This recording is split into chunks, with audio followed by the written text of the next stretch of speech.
Dad is my super hero. പല പെൺകുട്ടികളുടെയും ഇൻസ്റ്റയിലും മറ്റുമൊക്കെ നമ്മൾ കാണുന്ന ഒരു സൂപ്പർ ക്യാപ്ഷനാണത്. അതിന് വലിയ വിലയുണ്ട്. സാധാരണ പെൺകുട്ടികൾ പിതാക്കളോട് കൂട്ടുകൂടാനാണ് ഇഷ്ടപ്പെടാറുള്ളത്.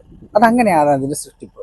അടുക്കുന്ന പിതാവാണെങ്കിൽ, ചേർത്ത് പിടിക്കുന്ന പിതാവാണെങ്കിൽ എല്ലാ സങ്കടങ്ങളും സന്തോഷങ്ങളും പുറത്ത് പറയാൻ മറ്റാരോടും ഷെയർ ചെയ്യാതെ സ്വന്തം പിതാവിനോട് ഷെയർ ചെയ്യുന്ന പെൺകുട്ടികളെയാണ് കാണാൻ കഴിയാറുള്ളത്. കാരണം അവർ പിതാവ് എല്ലാമാണ്. എങ്ങനെ വേണം, കുഞ്ഞുനാളിലെ അവരെ കേൾക്കുന്ന, അവരെ ചേർത്ത് നിർത്തുന്ന, പ്രത്യേകിച്ച് ചേർത്ത് പിടിച്ച് മുത്തം കൊടുക്കുന്ന പെൺകുട്ടികൾ എത്ര വലുതായാലും ഒരു മുത്തം ഇവിടെ കൊടുക്കുന്നതിന് പ്രശ്നമില്ല.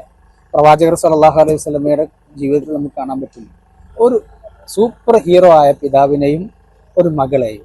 ഏത് സമയത്തും പിതാവിനോട് ചേർന്ന് നിൽക്കുന്ന മകൾ, ഏതുവരെ വിവാഹം കഴിച്ച് വീട്ടിലേക്ക് തിരിച്ചു വരുന്ന മകളെ വീട്ടിൽ നിന്ന് ഇറങ്ങിച്ചെന്ന് കൈപിടിച്ച് സ്വീകരിച്ച് കൊണ്ടുവരുന്ന ഒരു പിതാവിനെ ഓർത്ത് നോക്കിയേ. ആരായിരിക്കും ആ മകൾക്ക് ആ പിതാവ്? Super hero. ലോകത്തെ dad is my super hero എന്ന ക്യാപ്ഷന് ഏറ്റവും പറ്റിയ, ഏറ്റവും നമുക്ക് ഉദാഹരണമായി പറയാൻ പറ്റിയ സൂപ്പർ ഹീറോ മുഹമ്മദ് റസൂലുള്ളാഹി സ്വല്ലല്ലാഹു അലൈഹി വസല്ലമയാണ്.